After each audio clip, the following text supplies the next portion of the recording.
குழந்தைகள்லேருந்து பெரியவங்க வரைக்கும் அனைவரும் எதிர்கொள்ளக்கூடிய ஒரு பொதுவான பிரச்சனை சளி இருமல். பொதுவாக சளி இருமல்லேருந்து விடுபடுறதுக்கு பல வீட்டு வைத்தியங்களை நம்ம முயற்சி செய்வோம். வீட்டு வைத்தியங்களை பற்றி நம்ம பேசும்போது என்னோட சின்ன வயசுலலாம் கற்பூரவள்ளி இலைகளை எல்லாருமே உபயோகப்படுத்துவாங்க. எங்கேருந்தோ பிடுங்கிட்டு கற்பூரவள்ளி வீட்டிலே கூட வச்சுருப்பாங்க. கற்பூரவள்ளி இலைகளை கஷாயம் போட்டு ஜூஸ் போட்டு ஏதோ ஒன்று செஞ்சு இந்த சளி இருமலை விரட்டுவாங்க. ஆனால் இப்போ யாரும் கற்பூரவள்ளி இலைகளை உபயோகப்படுத்துறது இல்லை, குறைஞ்சி போச்சு. கற்பூரவள்ளி இலையை ஓமவல்லி இலைகள் அப்படின்னு சொல்லுவாங்க. இந்த இலையிலேருந்து சாறு எடுத்து சர்க்கரையோடு கலந்து நெற்றியில் பற்று போடலாம். யாருக்காவது மூலிகை வாசனை எப்படி இருக்கும் அப்படின்றத பற்றி தெரிஞ்சுக்கணும்னு நினச்சிங்கன்னா இந்த கற்பூரவள்ளி இலையை எடுத்துக்கோங்க. அதை கைகளில் எடுத்து லைட்டாக கசக்கும் போதே அற்புதமான வாசனை வரும். இது அப்படியே நம்ம மூக்கை தொலைக்கும், அந்த மாதிரி ஒரு வாசனை வரும். கற்பூரவள்ளியின் இனிமையான அந்த வாசனை மனதுக்கு மகிழ்ச்சியை வழங்குவது மட்டுமின்றி பல நோய்களை ஓட ஓட விரட்டி அடிக்கும் சக்தி படைத்தது. ஆண்களுக்கான மூலிகை, பெண்களுக்கான மூலிகை, வயதானவர்களுக்கான மூலிகைன்னு சித்த மருத்துவத்தில் பல்வேறு மூலிகைகள் இருக்குது. அது மாதிரி குழந்தைகளுக்கான பிரத்யேக மூலிகை அப்படின்னு நம்ம கற்பூரவள்ளியை சொல்ல முடியும். உடலுக்கு நறுமூணமூட்ட வேதியியல் கலவை நிறைந்த செயற்கை பெர்ஃப்யூம்களை இந்த காலத்தில் பயன்படுத்துகிறத நீங்கள் பார்த்துருப்பீங்க. அந்த காலத்தில் எந்த விதமான செயற்கை தாக்கமும் இன்றி இயற்கையான நறுமணத்தை பெற கற்பூரவள்ளி உதவி இருக்குது. உடல், தலைமுடி மற்றும் ஆடைகளுக்கு வாசனையூட்டும் நறுமணப் பொருட்களாக கற்பூரவள்ளி பயன்பற்றிருக்கிறது. ஒரு சிறிய தொட்டியில் கற்பூரவள்ளியை நட்டு வச்சோன்னா போதும், வாசனையுள்ள இலைகள் துளிர்த்து கொண்டே அப்படியே வளர்ந்துக்கிட்டே இருக்கும். ஒவ்வொரு வீட்டிலையும் தவறாமல் இருக்க வேண்டிய மூலிகை கற்பூரவள்ளி. மழை மற்றும் குளிர்காலங்களில் இந்த கற்பூரவள்ளியோட மனம் மட்டுமே நீங்கள் எடுத்துக்கிட்டு இருந்தீங்கன்னா கூட உங்களோட நுரையீரல் பாதை தொடர்பான அத்தனை நோய்களுக்கும் நீங்கள் அஞ்ச வேண்டிய ஒரு நிலைமையே இருக்காது. கற்பூரவள்ளியை வச்சு சிறு குழந்தைகளுக்கு ஏற்படும் உடல் நல பிரச்சனைகளுக்கு தீர்வு காண முடியும். எப்படின்னு பார்த்தீங்கன்னா, கற்பூரவள்ளி இலைகள்லேருந்து சாறை எடுத்து சிறிதளவு தாய்ப்பாலில் கலந்து கொடுக்க குழந்தைகளுக்கு உண்டாகும் வயிற்று உபாதைகள், சளி தொந்தரவுகள் குறையும். உங்கள் வீட்டில் இருக்கும் குழந்தைகளுக்கு சளி இருமல் ஏற்படும் போது கற்பூரவள்ளி இலைச்சாற்றை குழந்தைகளின் மார்பு பகுதியில் மென்மையாக தடவி விட்டு விரைவில் அவை போயிடும். வயிறு உப்பி மலம் சரியாக வெளியேறாமல் இருக்கும் குழந்தைகளுக்கு இந்த இலைச்சாற்றை வெதுவெதுப்பான நீரில் கலந்து கொடுக்கலாம். குழந்தை பெற்ற தாய்மார்களுக்கு தாய்ப்பால் பெருகவும் இதன் இலைகளை உணவு முறையில் பயன்படுத்தும் வழக்கம் கிராமத்திலலாம் இருந்தது. தண்ணீருக்கு சுவை இருக்கிறதா, அதற்கு சுவை கொடுக்க முடியுமா அப்படின்னு பார்த்தீங்கன்னா, கற்பூரவள்ளி போன்ற மூலிகைகள் உங்கள் வீட்டு தோட்டத்தில் இருந்தால் நிச்சயம் முடியும். சுவையை கொடுத்து நோய்களையும் போக்கும் மருத்துவ நீராக தண்ணீரை மாற்றும் வல்லமை மூலிகைகளுக்கு எப்போவுமே இருக்குது. மழைக்காலங்களில் குடிக்கும் தண்ணீரில் 3லேருந்து 4 கற்பூரவள்ளி இலைகளை போட்டு கொதிக்க வச்சு மூலிகை நீராக பயன்படுத்தும். லேசான கார்ப்பு சுவையுடன் இருமலை கட்டுப்படும். இருமல் உண்டாகும் போது சிறிதளவு இலையை நல்லா கழுவி மென்று சாப்பிட்டோம் அப்படின்னா இருமல் குறையும். இதில் இருக்கிற எண்ணெயில் இருக்கிற சில வேதி மூலப்பொருட்கள் நோய் கிருமிகளை அழிப்பதாக ஆய்வு கட்டுரைகள் கூறுறாங்க. இதில் இருக்கும் வேதிப்பொருட்கள் நுரையீரல் பாதையை விரிவடைய செய்து சுவாசம் முறையாக நடைபெற வழிவகுக்கும். ஆவி பிடிக்க பயன்படுத்தப்படும் மூலிகைகளுள் கற்பூரவள்ளி மிகவும் முக்கியமானது. குழந்தைகளுக்கு ஏற்படக்கூடிய மார்பு சளி நீங்கவும் அடிக்கடி மூச்சு விட முடியாமல் சிரமப்படுபவர்களுக்கும் சில சமயங்களில் இது ஆஸ்துமா காசநோயாக கூட மாறிடும்.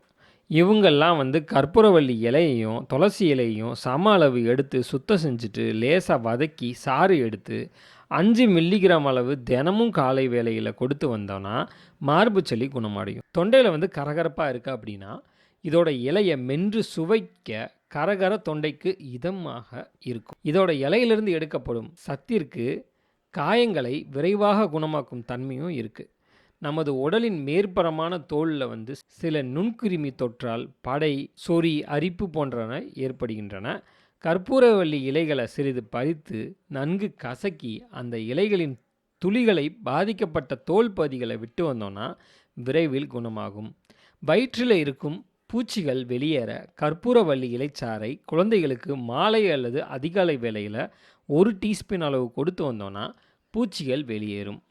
குழந்தைகள் குடிக்க மறுத்தாங்க அப்படின்னா தேனை கலந்து கொடுக்கலாம். இந்த சாறை குடித்த அரை மணி நேரம் வரை வேறு எந்தையும் சாப்பிடக்கூடாது. கற்பூரவள்ளி பாக்டீரியா தொற்றை வெளியேற்றும் தன்மை கொண்டதுனால பல் சிதைவு, ஈறுகள் பிரச்சனை, வாய் துர்நாற்றம் போன்ற பிரச்சனைகளுக்கும் கற்பூரவள்ளியை கைவைத்தியமாக பயன்படுத்தலாம். கற்பூரவள்ளி இலைகளை பொடியாக நறுக்கி நீரில் சேர்த்து கொதிக்க வச்சு அந்த நீரை வாய் கொப்பளிச்சு வந்தோன்னா பல் சம்பந்தப்பட்ட கோளாறுகள் நீங்கும். இதில் உள்ள தைமால் அப்படின்ற பொருளுக்கு பற்சிதைவை உண்டாக்கக்கூடிய பாக்டீரியா கிருமிகளை அழிக்கும் தன்மை இருப்பதனால பல்வேறு பற்பசைகளில் சேர்க்கப்படுகிறது. அதாவது டூத் பேஸ்ட்லலாம் சேர்க்குறாங்க. கற்பூரவள்ளி இலையை அவியல் செஞ்சு சாறு பிழிஞ்சு அல்லது அதோட இலை சாற்றை சட்டியில் இட்டு சுண்டச் செய்து கப நோய்களுக்கு மருந்தாக பயன்படுத்தலாம். கற்பூரவள்ளியோடு தேங்காய், பருப்பு, கொத்தமல்லி, கருவேப்பிலை, மிளகாய் சேர்த்து சட்னியாகவும் சாப்பிடலாம். கற்பூரவள்ளியில் பஜ்ஜி போடலான்னு தெரியுமாங்க? அதாவது நீங்கள் பஜ்ஜி பிரியராக இருந்தீங்கன்னா வாழைக்காய் மிளகாய் பஜ்ஜி மாதிரி கற்பூரவள்ளியை பஜ்ஜி போடலாங்க. கற்பூரவள்ளி இலைகளால் செய்யப்படும் கற்பூரவள்ளி பஜ்ஜி ரெசிபி பல ஹோட்டல்களில் இப்போலாம் ஸ்பெஷல் மெனுவாக கொடுக்குறாங்க. வித்தியாசமான இந்த மூலிகை பஜ்ஜி பலரது விருப்பமான தின்பண்டமாக மாறி இருக்கிறது. அதுவும் மழைக்காலத்தில் மாலை வேளையில் மருத்துவ குணமிக்க கற்பூரவள்ளி பஜ்ஜியை சுவைப்பது வித்தியாசமான அனுபவமாக இருக்கும். கற்பூரவள்ளி, ஏலம், கிராம்பு நீரிலிட்டு கொதிக்க வச்சு கஷாயமாக்கி இயற்கையான தேன் சேர்த்து பருக செயற்கை இருமல் டானிக்குகளின் தேவை நமக்கு இருக்காது. இதவே நம்ம குடிச்சுக்கலாம். காலை எழுந்ததும் அடுக்கடுக்கான தும்மலுடன் மூக்கில் நீர் வடிந்தால் இந்த சாற்றை நல்லெண்ணெயோடு சேர்த்து காய்ச்சி தலைக்கு தேய்க்கலாம். கற்பூரவள்ளி இலையில் உள்ள பண்புகள் எலும்பு தொடர்பான பிரச்சனைகளை நீக்குவதில் பயனுள்ளதாக இருக்கும். ஓமவல்லி இலைகள் வீக்கத்தை நீக்கும். இந்த இலைகளை உட்கொள்வதன் மூலம் முழங்கால் மற்றும் மூட்டுகளில் ஏற்படும் வலி பிரச்சனைகள் நீங்கும். மேலும் ஓமவல்லி இலைகள் கீழ்வாதத்தில் நன்மை பயக்கும். ஓமவல்லி இலைகள் செரிமானம் தொடர்பான பிரச்சனைகளை நீக்குவதில் மிகவும் பயனுள்ளதாக இருக்கும். இந்த இலைகளை உட்கொள்வதனால அமிலத்தன்மை, மலச்சிக்கல் மற்றும் வாயு போன்ற பிரச்சனைகள் குணமாகும். அதன்படி உங்களுக்கு செரிமான பிரச்சனைகள் இருந்துச்சுன்னா ஓமவல்லி இலைகளை உட்கொள்வது நன்மை பயக்கும். இந்த இலைகளின் சாறு செரிமான அமைப்பை ரொம்பவும் பலப்படுத்தும். சிறுநீரகங்கள் நமது இரத்தத்தில் உள்ள அதிகப்படியான உப்புகள் மற்றும் இதர பொருட்களை சுத்திகரித்து அக்கழிவுகளை சிறுநீர் வழியாக நமது உடலிலிருந்து வெளியேற்றுகிறது. கற்பூரவள்ளி செடிகளின் இலைகள் சிறுநீரை அதிகம் பெருக்கும் தன்மை கொண்டது. இது சிறுநீரகங்களில் அதிக அளவில் சேரும் உப்புகளை கரைச்சி சிறுநீரகங்களின் நலனை பாதுகாக்கிறது. தேள் கடித்த உடனே அவசர நிலைக்கு, அதாவது ஒரு முதலுதவிக்காக கற்பூரவள்ளி சாற்றை எடுத்து மேற்பூச்சாக பயன்படுத்தலாம். கற்பூரவள்ளி மற்றும் கற்றாழை சாற்றை தண்ணீருடன் சேர்த்து ஸ்ப்ரே பாட்டிலில் ஊற்றி வச்சோன்னா வீட்டில் ஸ்ப்ரே செஞ்சு கொசுவை விரட்டலாம். கொசுக்கள் வராமல் தடுக்கும் மூலிகைகளை கற்பூரவள்ளியும் ஒன்று. கற்பூரவள்ளியின் இலையோட மருத்துவ நன்மைகள் மற்றும் உணவாக நம்ம எடுக்கும் அந்த ஒரு பயன்களையும் பார்த்தாச்சு.